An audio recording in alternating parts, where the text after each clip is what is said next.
It's like, I can see that. This is my first day back from vacation. yeah, the baby.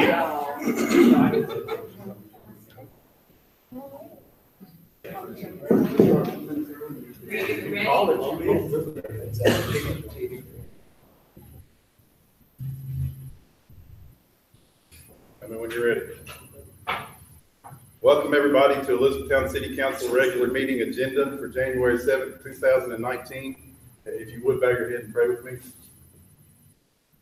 Heavenly Father, we come before you today with humble hearts and many thanks.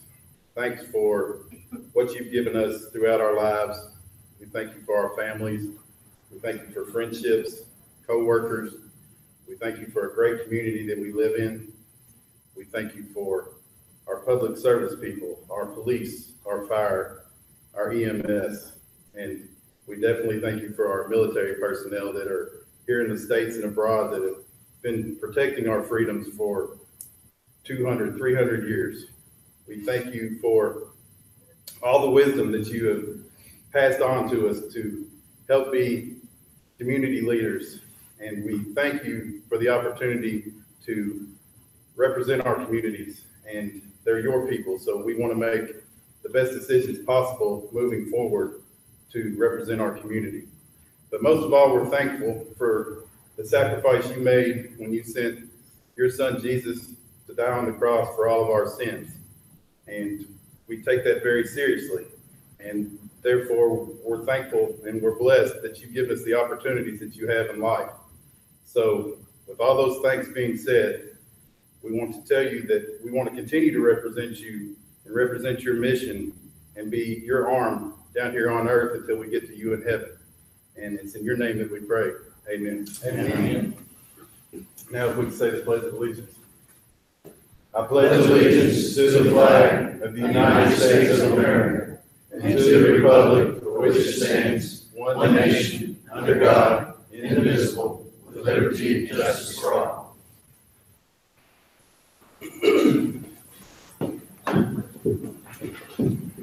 Our first order of business today will be the approval of minutes for the December 17th, 2018 meeting. Need a motion? Second. All in favor? Aye. Against? Next, we have some presentations, and we're going to start out with my friend Mike Hayes from the Heritage Council.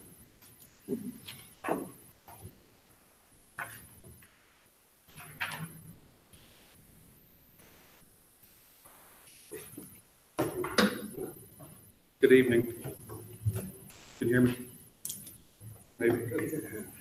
Mayor Gregory, City Council members, thank you so much for, as always, for your time and for the opportunity to be up here and present in front of you, but also thanks for your continued support for our organization.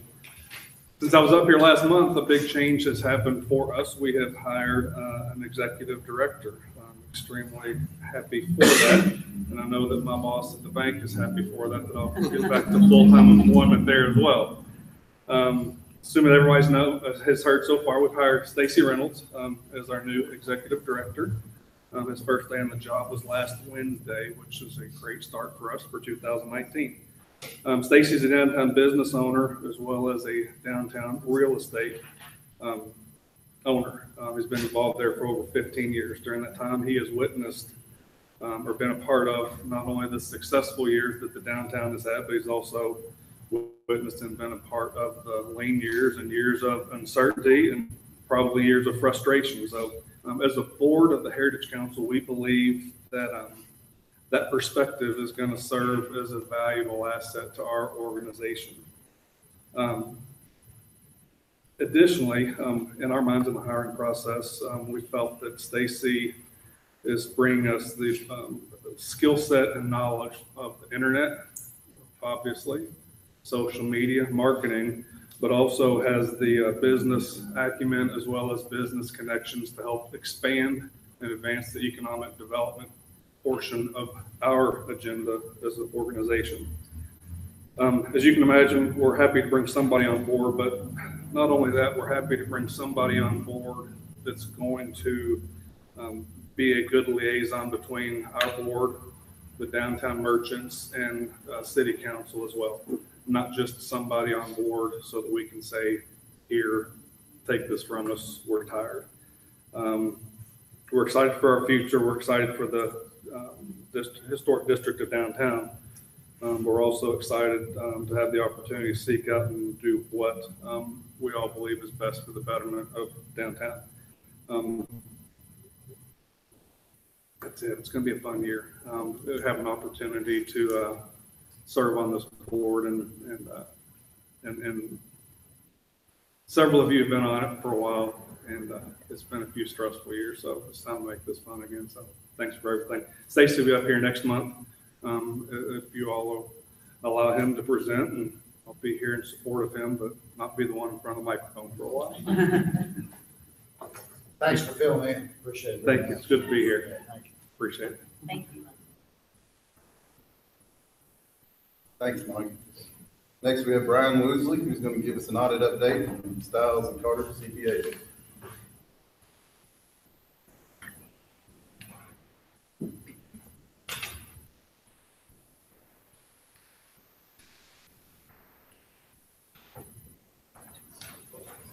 Thank you, sir.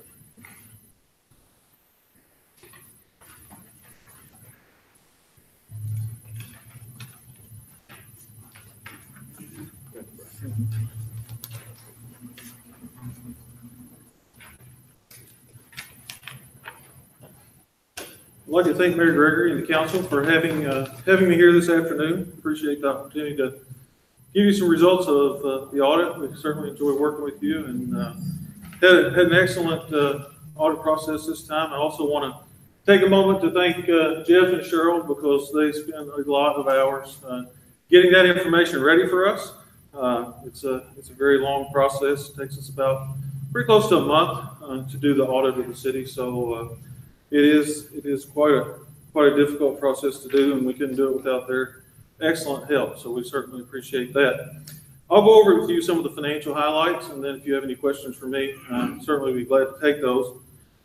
I always like to point out that the report does include a transmittal letter and a management discussion and analysis section that does provide a pretty detailed overview in a concise fashion for the reader of the report.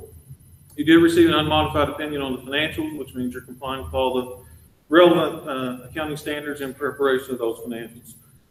Also, I like to point out the Government Finance Officers Association issues an award for achievement and excellence in financial reporting.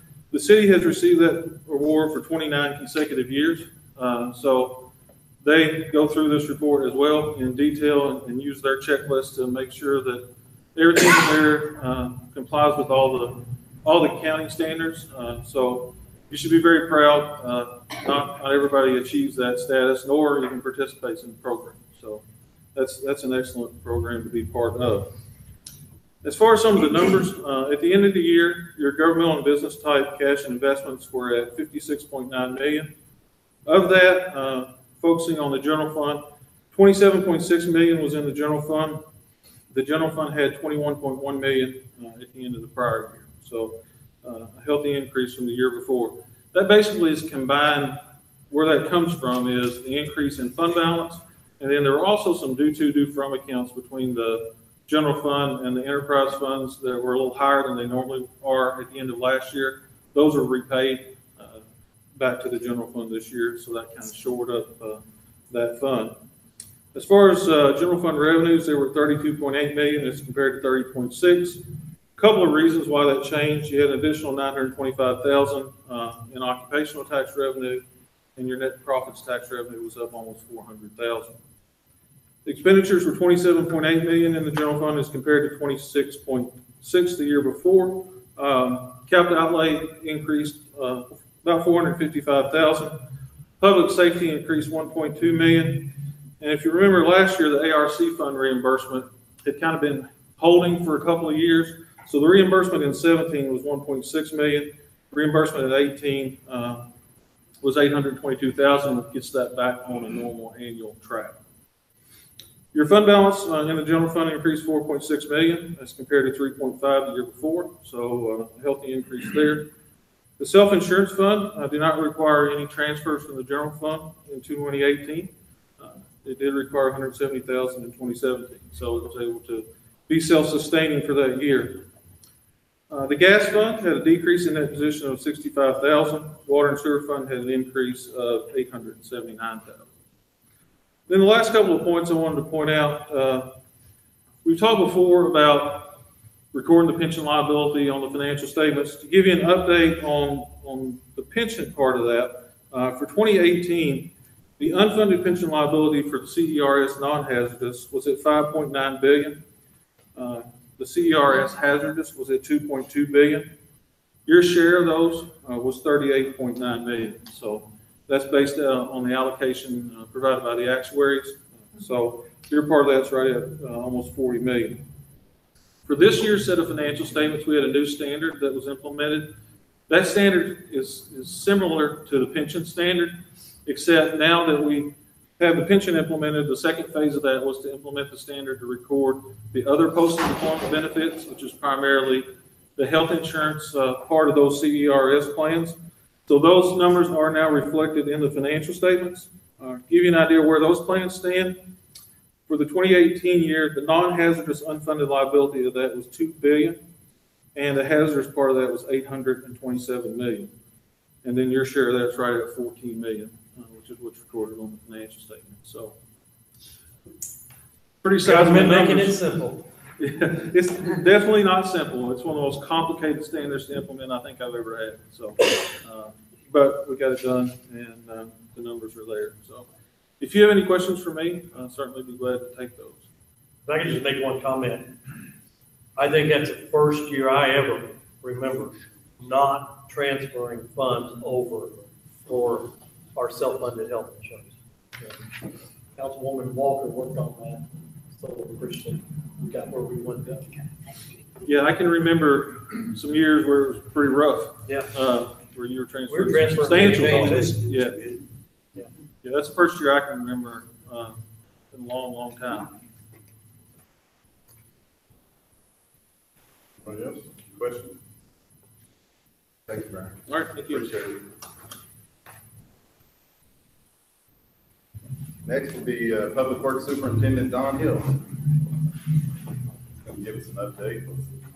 He's the most popular guy in the city. I love him right now. You got limbs, you love Don. Most popular, most hated. Mayor, council, good afternoon.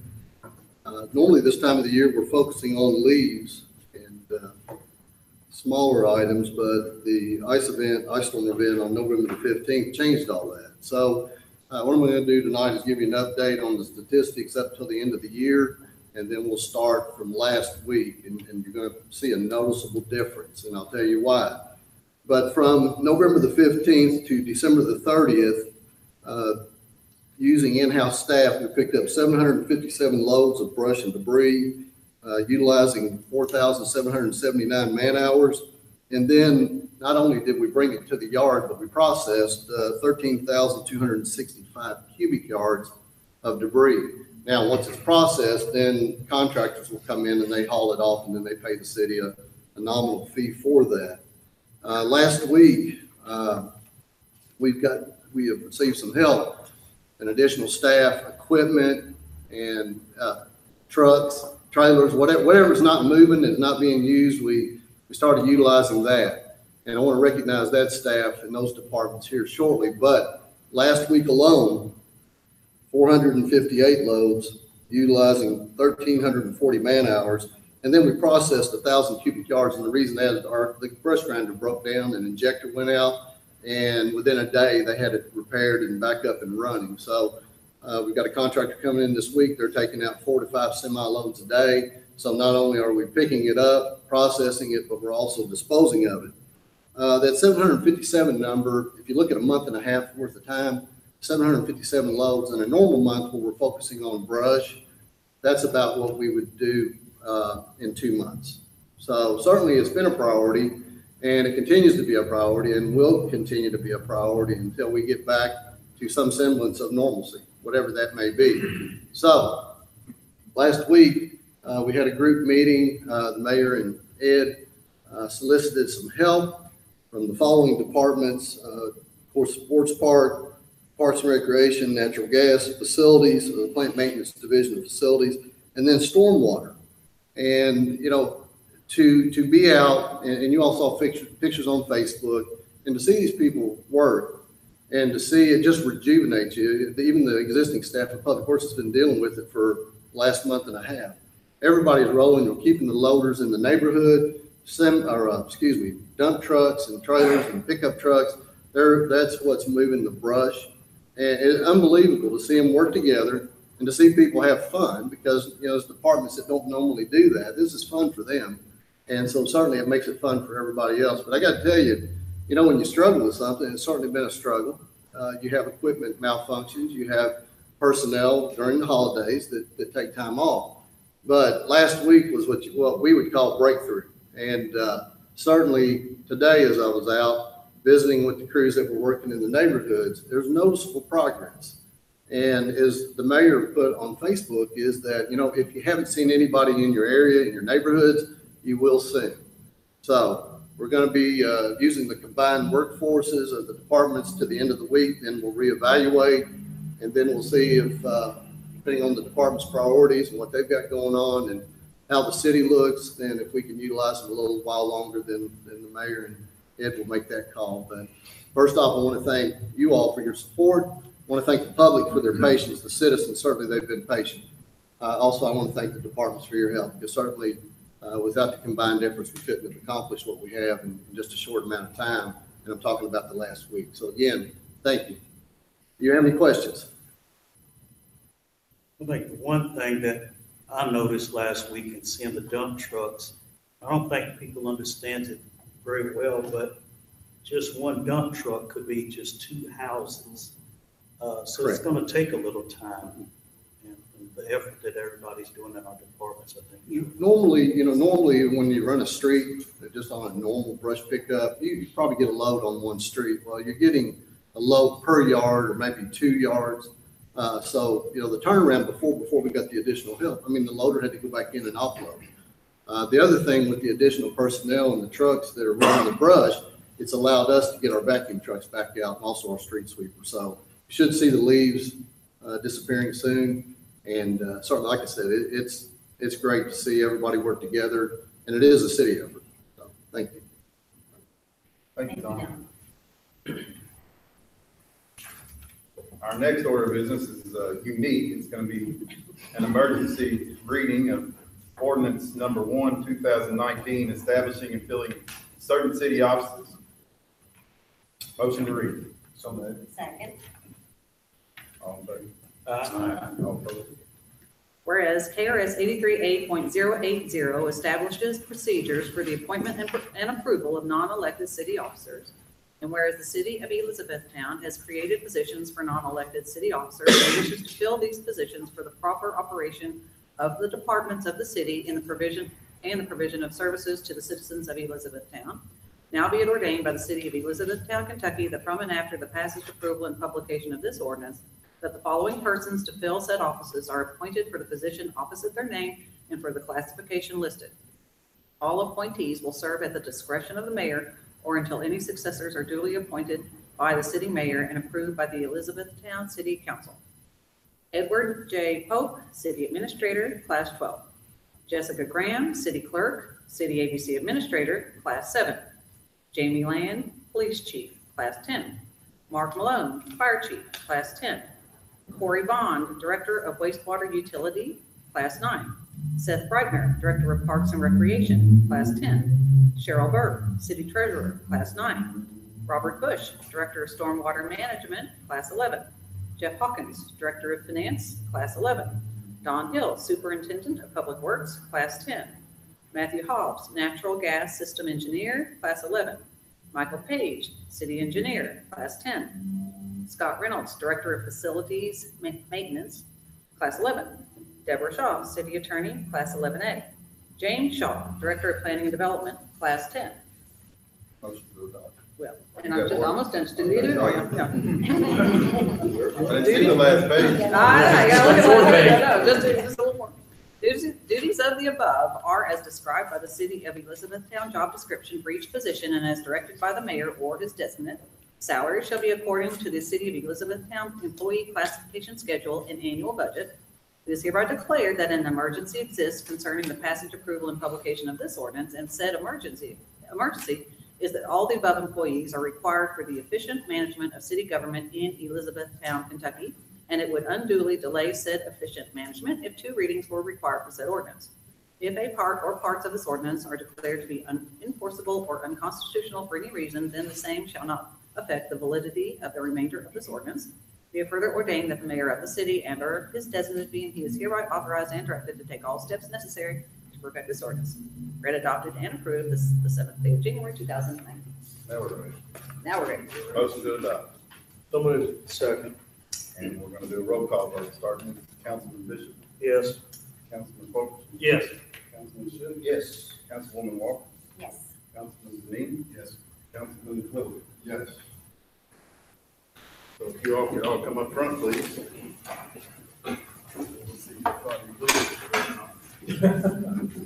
Captain Stormwater, man. Captain Stormwater.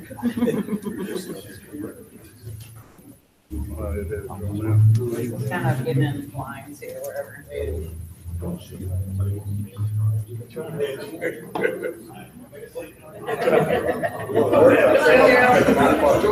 Sorry, you do right here. Are we ready? If you would, everybody raise your right hand.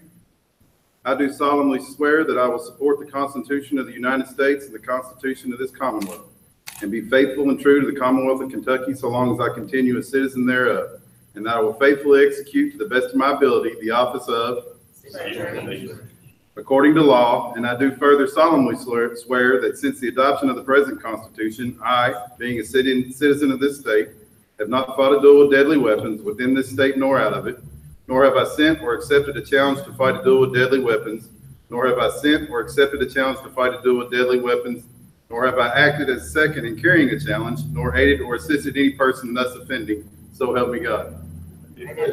Thank you all.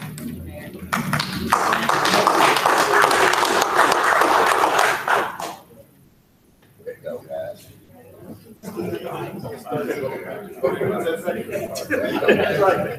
I didn't say think about it.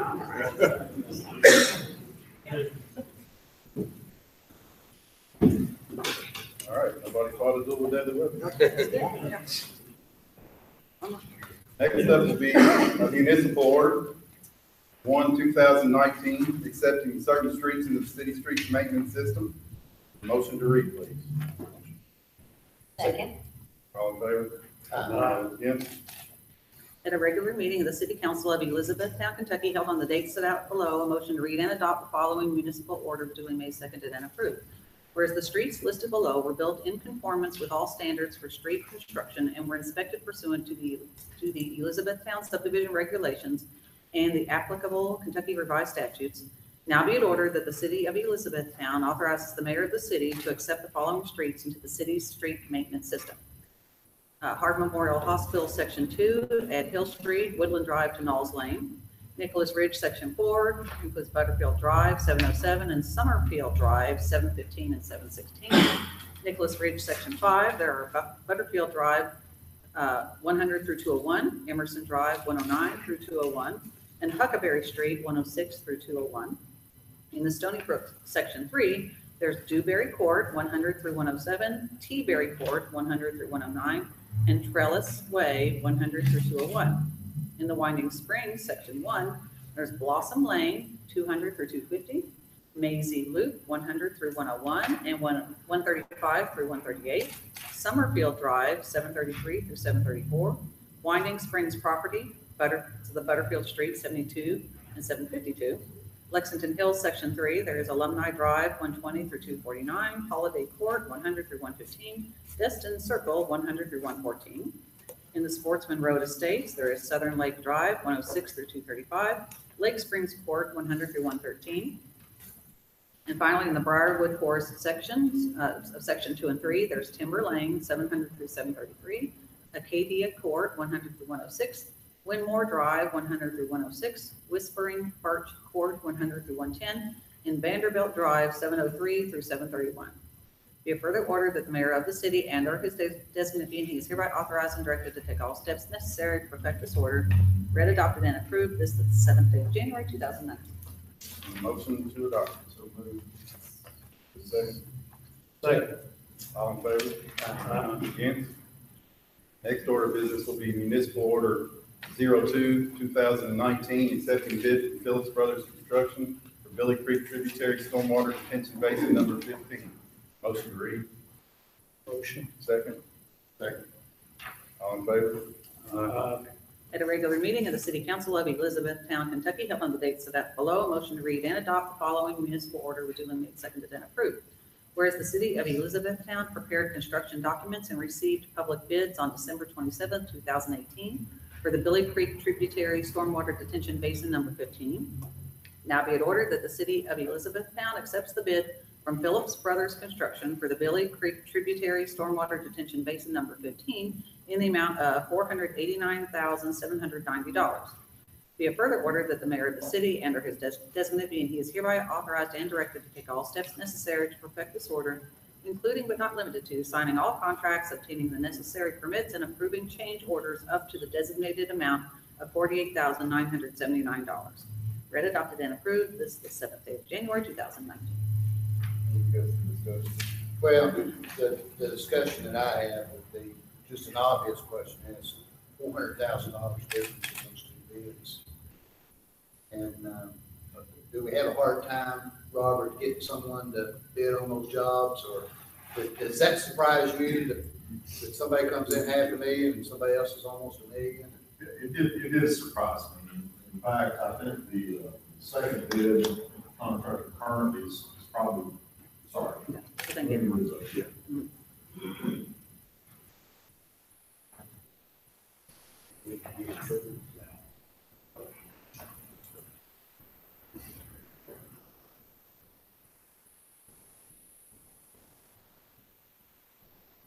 As I was saying, Councilman, yes, I was surprised at the differential in the bids. After talking with the contractor, the second bidder, I followed up with him to try to understand, what was the differential, what exactly was going on. There were a few unknown issues in regard to soil types and the limits of work. And I think the first contractor, the low bid, had much more knowledge of the existing terrain and understanding of, probably did a little more site investigation to qualify his bid a little better. However, I think in the future we'll still get competitive bids out of the second bidder. But for this one, I think it was a combination of, he's probably busy already, and plus there were some unknowns in the site that he did not investigate fully. Now, do we design this? We don't have an engineer or an architect that does it. We ourselves, or your department designs the basin. Is that correct? The basin is already designed by Pod Engineering, and it's, the thing is complete right now, ready to go. So that's the basis of our bid, is that complete plan. Is that plan? Okay. Yes, ma'am. So that would have given some of that information that might have been questionable? It did. It explained most all of it. Again, with some site investigation, some going out to the site and digging some test holes, doing some soil borings, things we encourage, most contractors to do to investigate, our projects on the front end. I think that was the issue, but that probably wasn't done quite to sufficiency for the second bidder. And so as such, he just covered his situation with a little higher bid. My question would be based on the workload. Can they get this done on that? And Phillips Brothers. Phillips Brothers get this done. Okay. Robert and his staff will monitor that effort. I think we'll look at the start dates based on the weather conditions and the conditions out there to do the work. As Robert points out, they're familiar with the area. They've been in that part of the community doing some other work and stuff. So we'll work with them, and I think at this point in time, because of their efforts in some other projects like this, that, I mean, yes, we're confident to work with. Well, and I mean, we were frustrated with the timeline on finishing that Pear Orchard Ring Road intersection. And the basis of that was that they had 3 projects over the city at that time. So I think they had arse projects, they had miraculous projects. On this particular project, their timeline, I'm not sure what it is, but their timeline would probably affect the developer much more than it would affect the city, correct? And I think that's part of the advantage of the contractor in this location is that he's also working on Sunny Creek subdivision. That's how he acquired the additional information and knowing what the current site conditions are. A concern that I have is that we estimated $450,000 in this year's current budget for the project. It came in at $490,000. By the time we add the $49,000 contingency on there, we're about $90,000 at risk of being over budget, which will come into the next year's budget cycle. And chances are we'll use some of that contingency because it seems like we always do. So what will we do with that overage? Will we just have to include that in next year's budget? Yeah, based on the timing of this project, we would anticipate that those final payments will come out of next year's budget. So Robert and his staff will have a closer number at that time for us when we go through the budget process this May. So we'll be able to detail the final needs we have to complete the project. So do we have a start date on it yet? I mean, as soon as we get going here, we'll send out a notice to proceed or a notice of award, and then follow. Once we get the insurance and other documents back from the contractor, we'll issue a notice to proceed immediately. I mean, it will be immediate.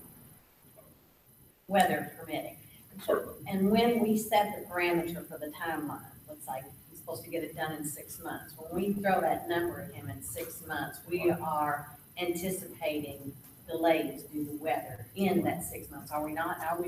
We built adding some of that in there? We built some in there already. It would be foolhardy not to assume that there's some wasted time in a construction year, particularly starting here in January. Right. But we anticipate tree removal to proceed initially with the first phase, sewer construction right after that, and then the earthwork to follow in the spring and really early spring.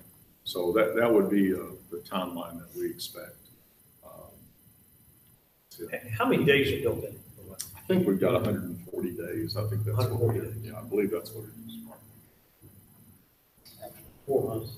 Okay. Right. So it should hit right at the end of our budget year, and you know, if there is that lag, some funds that need to be done allocated in the next budget, we can do that. We can ask you all to do that. We've tried to take a precaution in doing this bid as a lump sum bid to give us some safeguard against other claims for extra work. So absent some major change in the scope of the project out there on the ground, we should be at a final number. I mean, there might be some creep, certainly, but unless there's something we don't anticipate that we bump into, we expect the number to be what it is. Well, thank you, Robert. All right. Motion to adopt. So moved. Second. All in favor? Next order of business will be municipal order 03/2019, authorizing purchase of a 2019 Dodge 1500 4x4 truck. Motion to read, please. Motion. Second. All in favor? Aye. At a regular meeting of the City Council of Elizabethtown, Kentucky, held on the date set out below, a motion to read and adopt the following municipal order was duly made, seconded, and approved. Now be it ordered that the City of Elizabethtown authorizes the purchase of a 2019 Dodge 1500 4x4 from Glenn's Freedom Dodge in the amount of $26,529. This is a state bid contract, TB 9144. Be it further ordered that the mayor of the city and or his designated be and he is hereby authorized and directed to take all steps necessary to perfect this order. Read, adopted, and approved this 7th day of January 2019. Motion approved. Second. All in favor? Hence. All right, our next order of business will be, we all have anything to talk about? Anyone want to bring up? I've got a couple things. The first thing is, I think I'll direct this towards Ed. Okay. Do we need to move out of the way? That We need to move back? It's actually a good thing. You know, the memos that you sent that kind of review the ordinances and the orders, they're detailed, and I guess in the spirit of trying to cooperate and to communicate more amongst ourselves, I kind of appreciate that. I just wanted to tell you thanks, especially on the water, but on the basin there and stuff like that. So, yeah, just wanted to say I appreciated that. The other thing I was. You can direct other things to me. I understand. And the other thing was to Don, and I just wasn't quick enough on that, I guess, 23 new streets. So we're done. 23 new streets, how many miles of new maintenance does that require? I'm not sure what the footage is yet, but, and obviously they're adopted, but we, outside of repairs or resurfacing, we've certainly been maintaining them as far as brush pickup and such as that. But I mean, you just put that into your program for next year when it comes back to code as far as paving and stuff, put them on cycles. Did I hear you say earlier before the meeting tonight that you paved 5 miles worth? No, roughly 8.5 miles. That's what Was last year, which again, normally, except for last year, which we focused on Pritchard Parkway and then some other new streets, normally it's between 10 and 12 miles of city streets are resurfaced each year. So the year before last, it was 7.8 miles, I believe, and this past year it was 8.3 miles. Obviously, it was a wet year. Then there was scheduling that we had to struggle with, and then there was some construction that was performed within the city, which we had to make those streets priority to get them resurfaced. So hopefully this year we'll get back on our normal paving schedule. They've already got a list for the spring paving that's pretty ambitious, and we'll continue to do that. Also, a few minutes ago, I'm sorry, I failed to recognize Public Works staff, and I want to thank them too. So I want to thank them for what they've been doing and continue to do each and every day. Don, before you leave, on the paving of the streets, some folks may not realize the streets that the city is responsible for compared to maybe the streets the state is responsible for. I've had several questions about 31W. State. Or things like that as well. I want to make sure that you have the opportunity to clarify that is not the city's call. We have roughly 156 miles of city maintained streets. That's not lane miles, that'd be double. And then what was just added. So we will be working with the state to got a timeline with them or when they plan to do 31. Well, we can talk to the state, and certainly they're receptive to that. I mean, the city has always had a good relationship with the highway department and even with the county also. I mean, anywhere we can help each other, we do, but obviously we can't go pave county roads or state highways or federal highways. We certainly can express that to them, just say, hey, the question was brought up, but they're very responsive when we try to partner with them on different things. The other thing that I had in Brian's report, you know, we just kind of glazed over it. I mean, you know, the city's responsibility, Brian, for unfunded pensions is $40 million. If I understood your report right. Yeah, that's the actuarial calculation.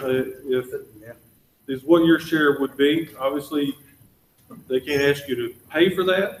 The way that they recoup those is the investments, how they do, you know, what sort of level of return they get. And then, as you know, the contribution rates are going up. So that's where. Yeah. Yes. I guess my point there is that, you know, regardless of what happens in Frankfurt, everything you hear about pensions, and this is just the CERS, not the KERS, but I mean, this is just everything.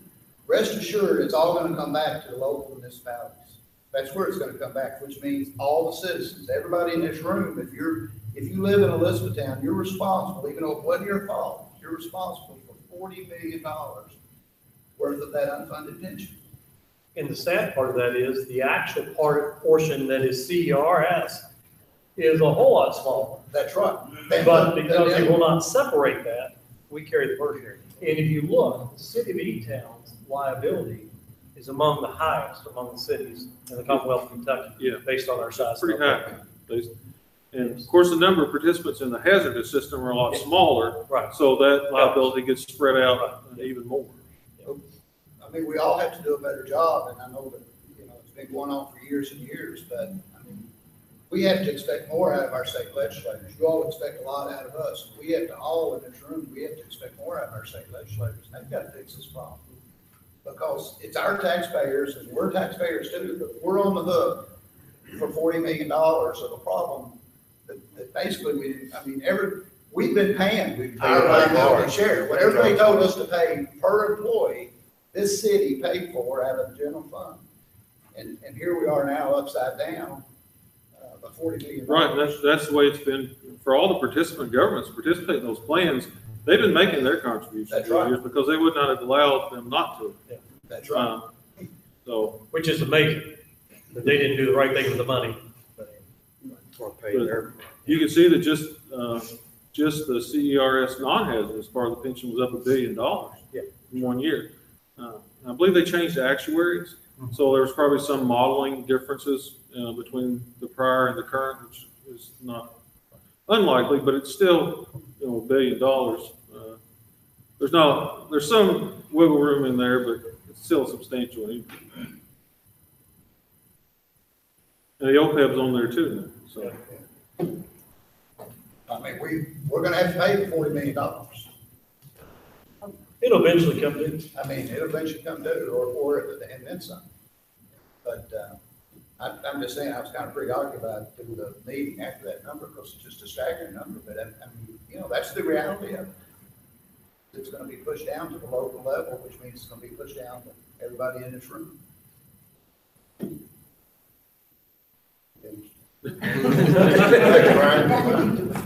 Anybody else? Thank you, Terry. This time we're going to go close meeting pursuant to KRS 61.810 subsection 1 to conduct deliberation on future acquisition or sale of real property by the city, to discuss personnel which might lead to the appointment, discipline, or dismissal of an individual employee, member, or student, and to discuss specific economic development proposals.